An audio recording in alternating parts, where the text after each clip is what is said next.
Computing, ये मैं बोलता हूँ एआई से भी ऊपर की चीज़ है। क्वांटम कंप्यूटिंग, इसको थोड़ा ध्यान से समझना। अभी तक मैंने आपको बताया था कि इलेक्ट्रॉन्स फ्लो करते हैं, करंट फ्लो करता है, उसमें दो चीज़ें होती है। क्या दो चीज़ें होती है करंट में? Electron and protons. ठीक है, दो चीज़ें होती है। लेकिन कम क्वांटम कंप्यूटिंग नाम बता रहा है कुछ अलग सा है। क्वांटम क्या चीज़ होती है? क्वांटम एक आप इमेजिनरी नंबर समझ लो। आयोटा सुना है किसी ने? आयोटा क्या होता है? मैथ्स की एक फॉर्म में आयोटा होता है, उसको हम इमेजिनरी नंबर बोलते हैं। क्यों नंबर है लेकिन वो इमेजिनरी नंबर है, आप उसको इमेजिन करके रखो। उसको लिखते हैं अंडर द रूट आई, तो एक इमेजिनरी नंबर है। क्वांटम को भी आप एक इमेजिनरी डेफिनेशन समझ लो। ध्यान से ना पूछते रहना बार बार, ठीक है? मैं पूछूंगा बाद में आपसे चीजें कि क्या है क्या नहीं है। तो क्वांटम कंप्यूटिंग, ठीक है? तो क्वांटम क्या चीज होती है? एक इमेजिनरी नंबर समझ लो आप, उसको बोलते हैं क्वांटम। दो चीजें बताई थी मैंने, क्या होती है करंट में? Positive and negatively charge, cathode and anode. ठीक है, दो चीजें होती है, पॉजिटिवली चार्ज होता है, एक नेगेटिवली चार्ज होता है। तो दो करंट फ्लो करते थे हमारे पास, दोनों से एक से इलेक्ट्रॉन निकलते थे, एक से प्रोटॉन निकलते थे। तो दोनों जाके हमारे किस पे जाते थे? डिफरेंट डिफरेंट, मैंने बताया था ना स्टार्टिंग में, पहले वैक्यूम ट्यूब थी, फिर ट्रांजिस्टर आए, फिर कैपेसिटर्स आए हमारे पास। तो ट्रांजिस्टर का काम क्या हुआ? फिर उनको हमने सेमीकंडक्टर चिप पे एक को सबको डिफरेंट डिफरेंट ट्रांजिस्टर को कंबाइन करा, उससे क्या हुआ? हमारा मदरबोर्ड बना। फिर मदरबोर्ड से हमारा कंप्यूटर बना, फिर कंप्यूटर ग्राफिक्स आए, फिर वो हमारे को जो पहले डिजिटली प्रिंट होता था वो हमारे को ग्राफिक्स की फॉर्म में दिखने लगा। ये चीज़ें जो आपको इमेजेस दिख रही है ये भी ग्राफिक्स की फॉर्म में दिख रही है। क्यों दिख रही है? ग्राफिकल यूज़ किया क्या है इसमें, क्योंकि सीजीआई का यूज़ हुआ है। तो क्वांटम कंप्यूटिंग क्या चीज़ है? क्वांटम कंप्यूटिंग में हम पहले दो चीज़ें भेज पाते थे, इलेक्ट्रॉन एंड प्रोटॉन। इसमें हम तीन चीज़ें भेज पाते हैं। इलेक्ट्रॉन प्रोटॉन रहेंगे, लेकिन थर्ड क्या आ जाएगा? क्वांटम।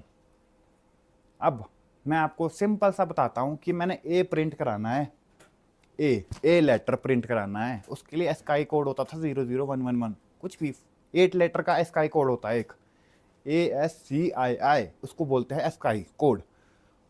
मतलब कंप्यूटर को हम 0 एंड 1 की फॉर्म में ही भेजते हैं। अभी भी जो डाटा समझता है कंप्यूटर वो अभी भी 0 एंड 1 की फॉर्म में ही समझता है। उसको कोई हम इंग्लिश में लिखते हैं ना, जैसे आप बोल रहे कि मैं इंग्लिश में लिख रहा हूँ कंप्यूटर समझ रहा है, वो नहीं समझ रहा है। कंप्यूटर के पीछे कंपाइलर लगा होता है, वो उसको डिकोड करेगा आपकी इंग्लिश को कंप्यूटर की भाषा में 0 एंड 1 की फॉर्म में, फिर जाके वो उसको समझेगा। इंटरप्रेटर होता है, एक कंपाइलर होता है, एक इंटरप्रेटर होता है। उनका काम ये है कि जो मैंने उसको लिखा इंग्लिश में उसको वो कंपाइल करेगा कंप्यूटर की लैंग्वेज में 0 एंड 1 की फॉर्म में, और फिर वो 0 एंड 1 की फॉर्म को कंप्यूटर रीड करेगा। फिर कंपाइलर से हमारे को वापसी रिस्पॉन्ड आएगा जो उसकी आउटपुट होगी। 8 लेटर का स्काई कोड लिखूंगा तब वो जाके ए प्रिंट करेगा। तो पहले दो चीज़ें जाती थी, इलेक्ट्रॉन प्रोटॉन, दो चीज़ें जाके 8 लेटर का स्काई कोड प्रिंट करेगी। फॉर एग्जाम्पल 001111, ठीक है, दो चीज़ें गई। बिफोर कंप्यूटिंग बता रहा हूं मैं आपको, बिफोर क्वांटम कंप्यूटिंग, ठीक है, इलेक्ट्रॉन प्रोटॉन दो चीजें जाती थी। लेकिन क्वांटम कंप्यूटिंग में क्या होता है? तीन चीजें आ गई है मेरे पास।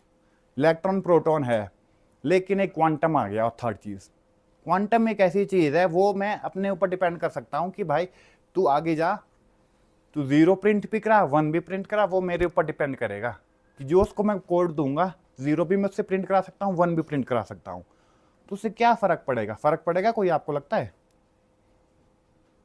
इससे एक मेजर फर्क पड़ेगा, बहुत बड़ा डिफरेंस आ जाएगा इससे। क्या फर्क पड़ेगा कि पहले मैं जो 8 लेटर का कोड था वो मैं दो चीज़ों से प्रिंट करा रहा था, तो उसको मेरे को बार बार बोलना पड़ता था कि पहले 1 प्रिंट करा, फिर 0 प्रिंट करा, फिर 1 प्रिंट करा, फिर 0 प्रिंट करा, 1 प्रिंट करा, 0 प्रिंट करा। कोड थोड़ा लेंथी हो रहा है ना, दो चीज़ों से कोड लेंथी हो रहा है, लेकिन तीन चीज़ों से आने से, क्वांटम के आने से, वही कोड मैं एक या दो फ्लो में लिख सकता हूँ। सिंपल सा, एक बारी मैंने इलेक्ट्रॉन प्रोटॉन तो जाएंगे ही जाएंगे, वो 0 1 1 लिखेंगे लिखेंगे, प्रिंट करेंगे करेंगे, आगे जाके मतलब बैक एंड में जाके कंपाइलर के पास।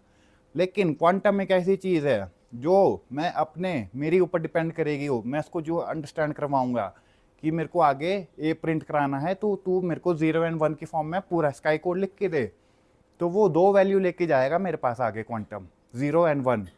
वो मेरे पे डिपेंड करेगा कि मैं उसको क्या चाहता हूँ, तो उससे मेरा कोड बहुत शॉर्ट हो जाएगा। जो मेरा पेज का कोड पहले मैं भेजता था वो पेज का कोड इतना सा रह जाएगा, खाली 2 या 3 लाइनों का रह जाएगा।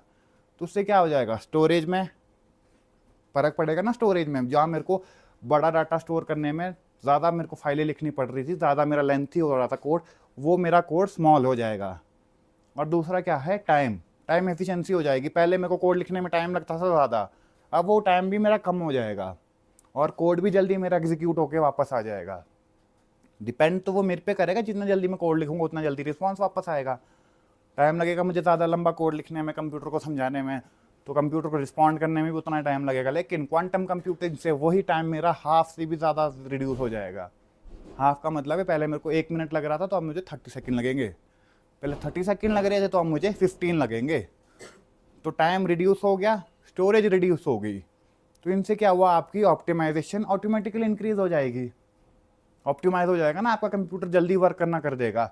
अब इसमें क्वांटम होता, इसमें क्वांटम नहीं होता, तो ये एक पर्सन ए लिखने में अगर 0.1 सेकेंड लग रहा है तो उसमें आपका 0.01 सेकेंड लगना था टाइम, और एफिशिएंसी उसकी ज़्यादा बढ़ जानी थी।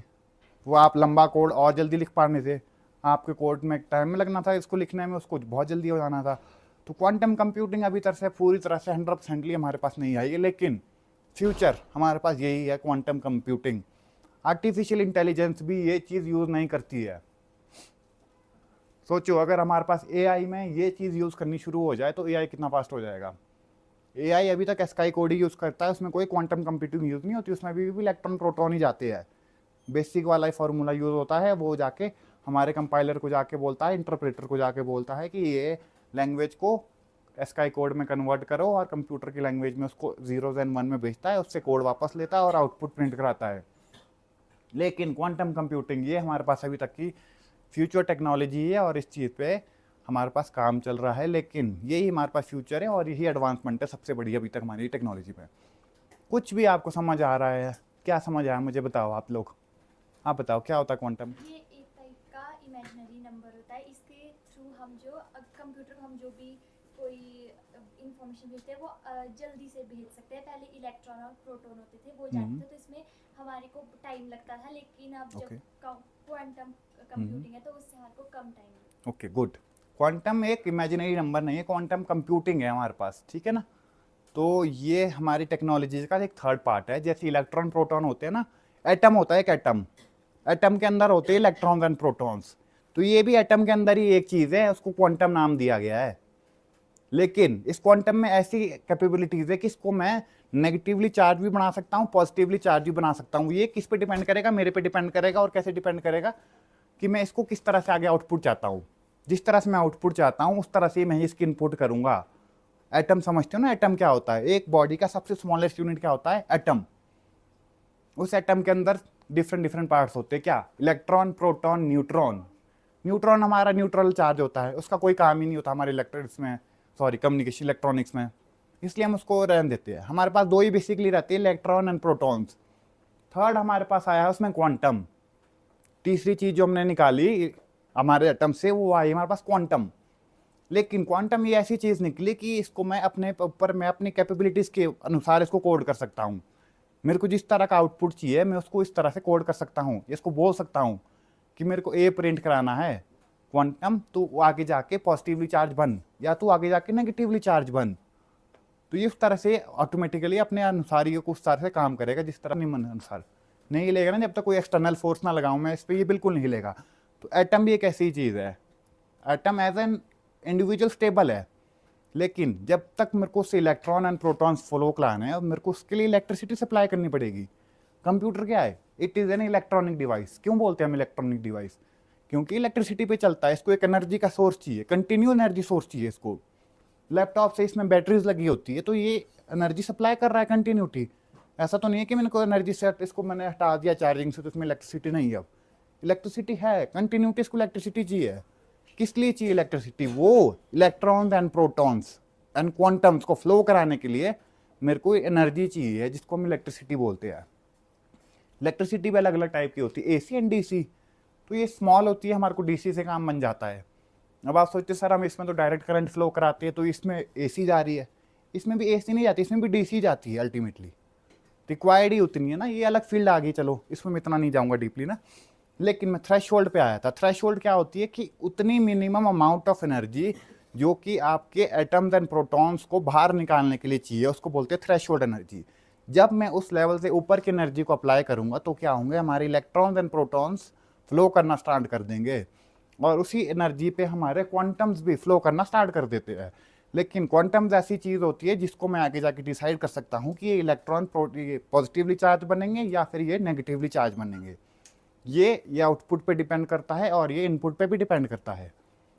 आउटपुट पे कैसे डिपेंड करेगा, मेरे को मतलब उसको प्रोटॉन को आगे, क्वांटम को आगे जाके पॉजिटिवली चार्ज बनाना है, तो मैं उसको इनपुट पढ़ लेगा कि आगे जाके मेरे को पॉजिटिवली चार्ज बनना है, मेरे को जीरो बनना है, तो मेरे को पहले ही नेगेटिवली चार्ज बनना है, ये फिर मेरे पास नेगेटिवली चार्ज ही निकलेगा।